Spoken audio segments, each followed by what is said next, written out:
The first thing you can ask yourself is, would I be comfortable if my licensing board or my employer saw this? So when you post something, that's a great filter to ask yourself of who sees this content? Would I be comfortable if they see it?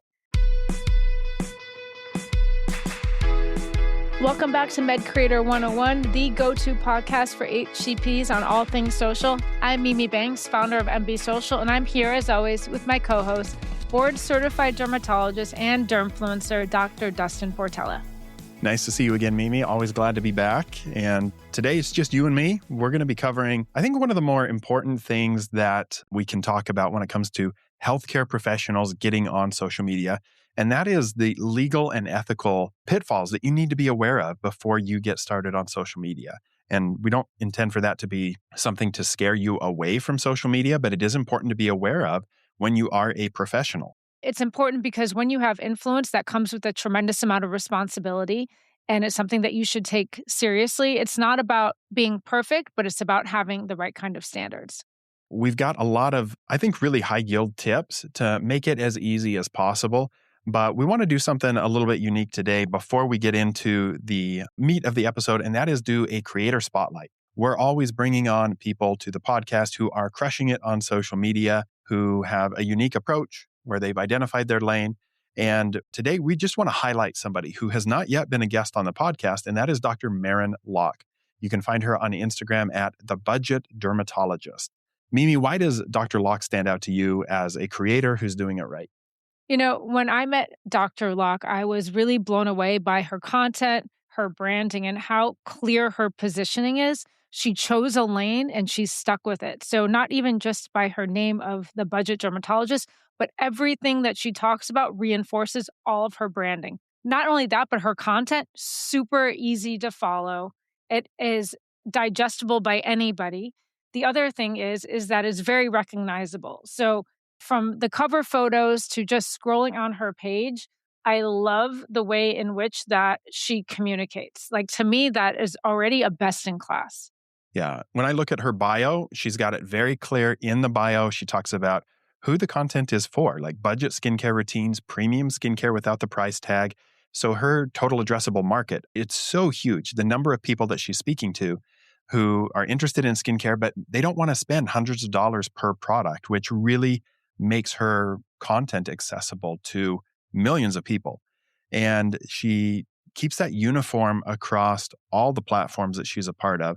So she's got an email list that you can easily sign up for right from her Instagram profile. She's got links to her YouTube channel, her Amazon storefront, which features all of the budget skincare picks that she talks about. But overall, her links are very easy to use. I don't feel like you get overwhelmed when you come here. And it's just very clear who the content is for. She sticks to it consistently, and it's really done well. She's now up to 492,000 followers on Instagram alone, 708,000 subscribers on YouTube. Oh, wow.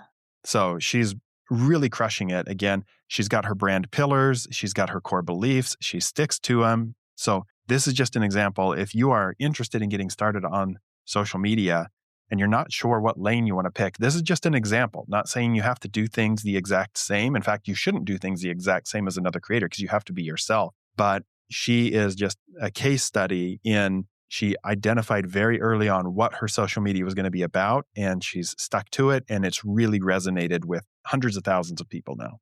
Totally. So it's not just us that thinks she's crushing it. She is able to walk the talk. And I think that that's really a core idea here is when you're thinking about what social media looks like for you, it can start with one simple idea, one focus. And she's the budget dermatologist, and every single thing she does, from her bio to her content, to her captions, to her email, to her YouTube, everything reflects that. And I think that's what I love most here. Yeah, 100%. But let's jump into kind of the legal and ethical considerations when you get started on social media. What do creators need to be aware of? Now, we'll say, of course, we're not lawyers. We're not attorneys. So our conversation is not legal advice per se, but these are just good things to be aware of as you get started in your social media journey. That's true. And so these are just guardrails, some advice that we have observed from working across industries and specifically with healthcare professionals. And so they're not always obvious, but the responsibility is still there. So, the first thing you can ask yourself is, would I be comfortable if my licensing board or my employer saw this? So, when you post something, that's a great filter to ask yourself of who sees this content? Would I be comfortable if they see it? Yeah, absolutely. And there's certainly been cases where people have lost their medical license because of something they did on social media. Now, this is not usually just you talking on social media, but most of these cases that I'm aware of are physicians who compromised patient safety through posting on social media.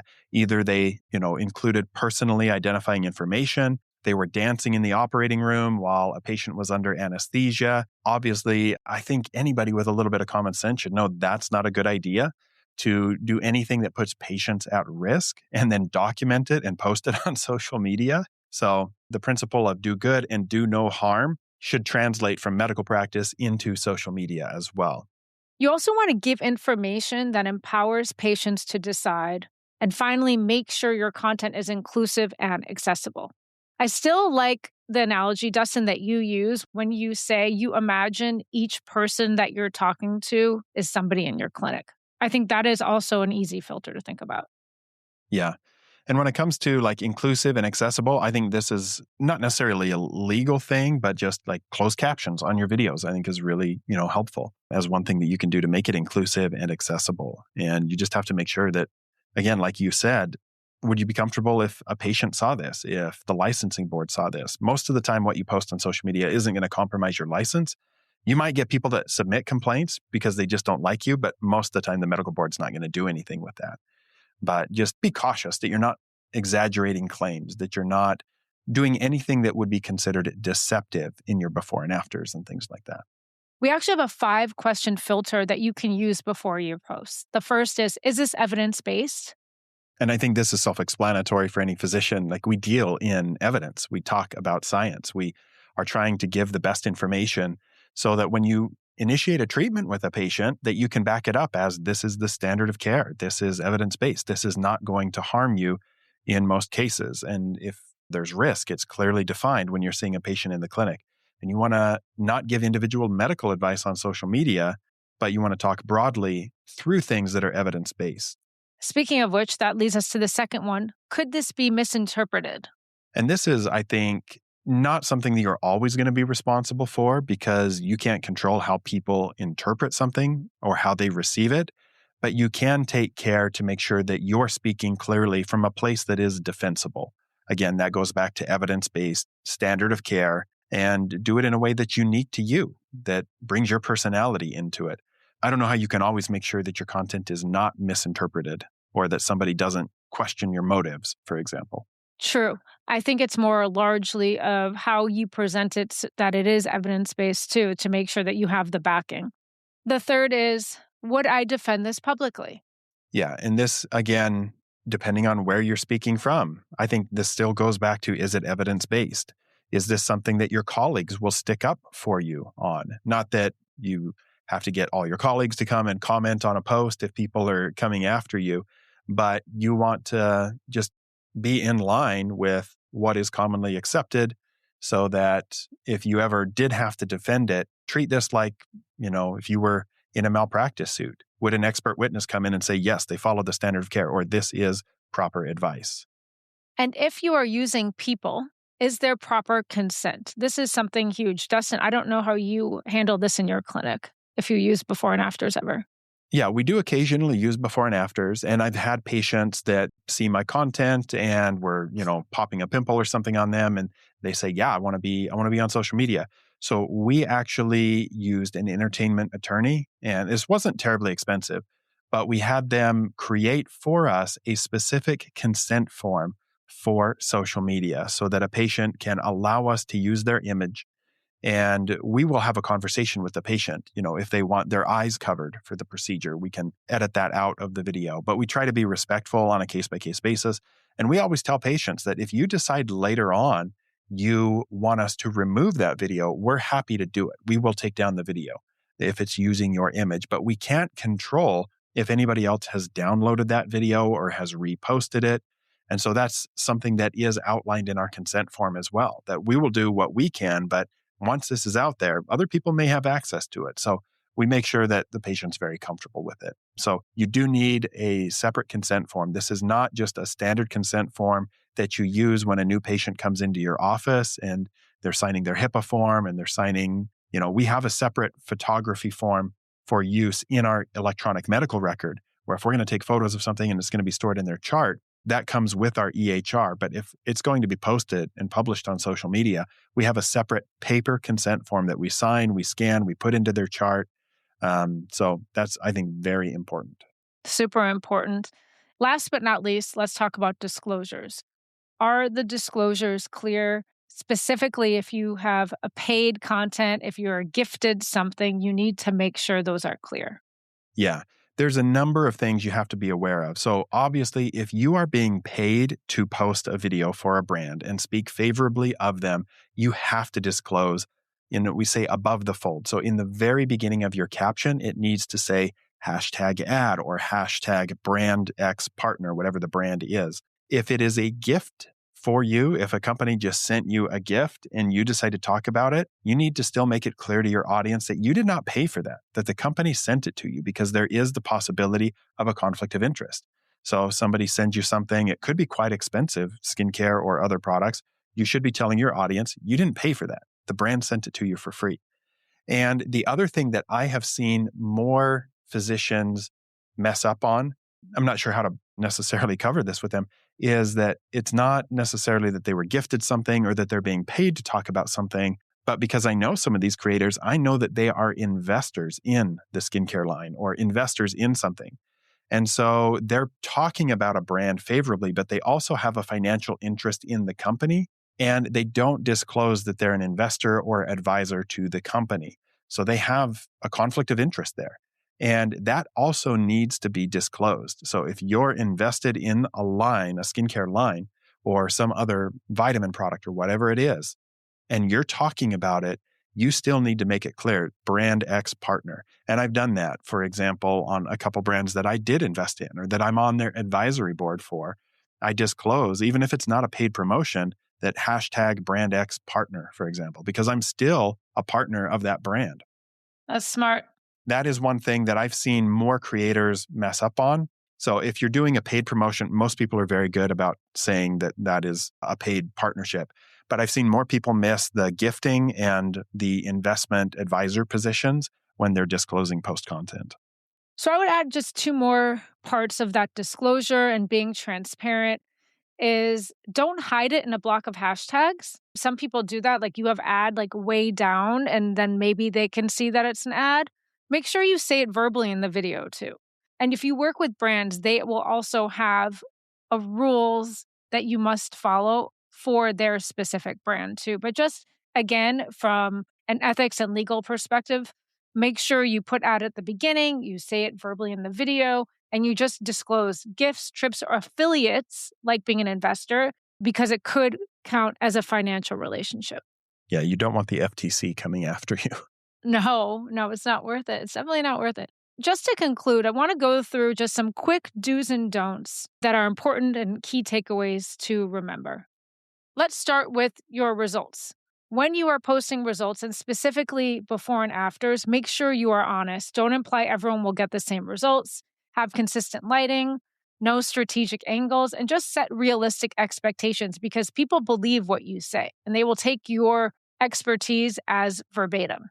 This is something that I've seen, occasionally from physicians, but this is something I've seen more with influencers who are promoting things that are affiliate products where they don't have the equipment to do standardized before and afters. And there's certainly been people online that have even used filters in their afters to make it look like they're getting better results. When this is exposed, it does not go well for the creators. And so honesty is always the best policy because you could not only lose patients in your clinic, let alone followers on social media, lose brand partnerships. It could have far reaching consequences for your not only social media career, but your real actual career, your day job, if you don't present things honestly. And speaking of your day's job, Justin, I think you do this exceptionally well, is maintaining your professional boundaries. So understanding social media is not your clinic. You're not going to diagnose or give medical advice in DMs. A lot of people put that in their bio just to make it very clear. Find ways to redirect medical questions and also make sure to separate your personal and professional space. This is also something that's important. Yeah, everybody will do this kind of in their own way. Some people are very careful not to put anything from their personal life on social media, and some people do like to include some of that. I do that a little bit. I'll sometimes have something with my kids, or one thing that I utilize a lot is the close friends. If I want my close friends to know, like, hey, I did something cool with my kids, I don't need the whole world to know about it, and I'll put it on a close friend story. But it is very important not to give medical advice through social media. There are plenty of telehealth platforms. If you want to treat people through social media, you have to have them sign up, do it HIPAA compliant. A lot of times I just tell people, you need to find a dermatologist in your area. And here's a link from the American Academy of Dermatology. Find a dermatologist in your area. Sometimes they'll tell me what town they're in, and I'll say, I know this dermatologist. Give this office a call. I'm not going to look at somebody's photo and tell them what I think is going on. I'm not going to tell them if they're using a prescription product, if it can be combined with an over the counter product. That's not my place because they are not my patient. And it may upset some people, but again, you cannot risk your license or your integrity as a professional. Let's go through some don'ts. So, this goes back to some of the rules that we already established and some best practices. But first and foremost, don't post anything that could identify a patient. Oftentimes, removing a face isn't always enough because there are some distinguishing factors that can still be recognizable. Rare cases can identify someone, and then licensing boards can see your content. So, make sure you follow your employer's policies. And again, when you're having that conversation with a patient, be explicitly clear. Don't just say, hey, we'd like to post this on social media. If that patient doesn't know that you have 200,000 followers, it could in their mind mean something completely different as to what you're talking about. And so I try to tell patients, I would like to use this on YouTube, Instagram, TikTok. We've got a lot of followers. There's a lot of people that are going to see it. Are you comfortable with that?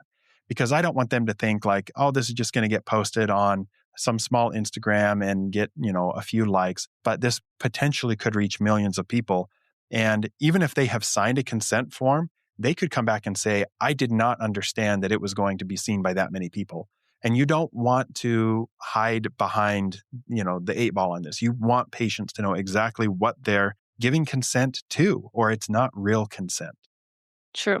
Another thing that is very important to think about, and something that Dustin and I talk about all the time, do not argue on the internet. Don't let yourself get pulled into the comment wars.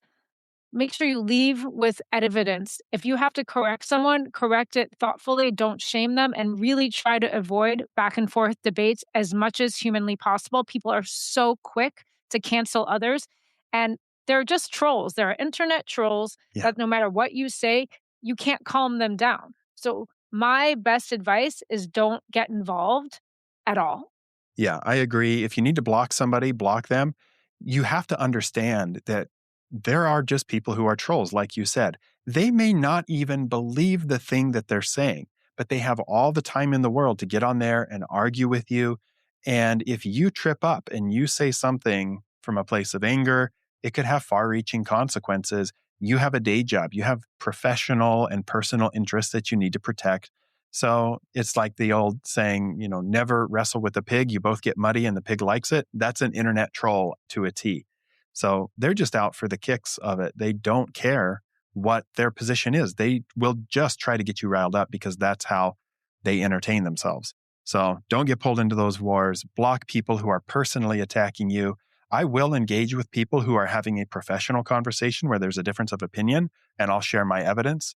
Not necessarily because I think it's going to change their mind, but if somebody else stumbles on that conversation, they'll say, well, he's backing it up with this evidence. This person is not. And maybe that helps somebody, but I never expect that sharing something is going to change the mind of the person that disagrees with me. The last thing that I think is important that we touch on is on social media, just like in the clinic, you don't want to do something that will compromise your integrity. And we've unfortunately seen too many examples of people doing something on the internet that they wouldn't want people to know in public, whether that's communicating with somebody through direct messages, providing medical advice, or commenting on things that are just supercharged. I remember there was a dermatologist who commented on a TikTok video, did a video reply saying that this is not real. I think this person's just making it up. And they got hammered. Absolutely. Like people went to their practice page and left them terrible reviews, like hundreds of negative reviews. And you just have to know when you should or should not get involved and just assume anything you do on the internet is going to be made public, whether that's through messages, private conversations, the same type of standards that you would keep between a person in your clinic, you should keep when it comes to online. I would also add about brand partnerships. When you're thinking about brand partnerships, do not accept partnerships with brands you don't believe in, with products that you don't believe in, or that products you don't use. That is also a form of integrity. Be honest, stay honest, sponsor products or brands that you believe in and that you've tried. It's a learning experience on social media, but we hope that this provides kind of a baseline idea of what you should be thinking about. And early in your creator journey, it's most important to just be honest, have integrity, don't give medical advice. And if you do start to receive gifts or partnerships, make sure that you're properly disclosing them. And if you stick to your lane, you do things the right way, you're not going to have to worry about a lot of these things. So we hope that some of these tips and tricks have helped you as you get started on social media. It's important to remember patient privacy, appropriate disclosures on social media, maintain your integrity, your scope, and professionalism at all times. If you have found this episode helpful, share it with a friend. Send us your questions on Instagram at MedCreator101. We'd love to hear from you. And please leave us a 5-star review wherever you listen to podcasts, and we'll catch you on the next episode.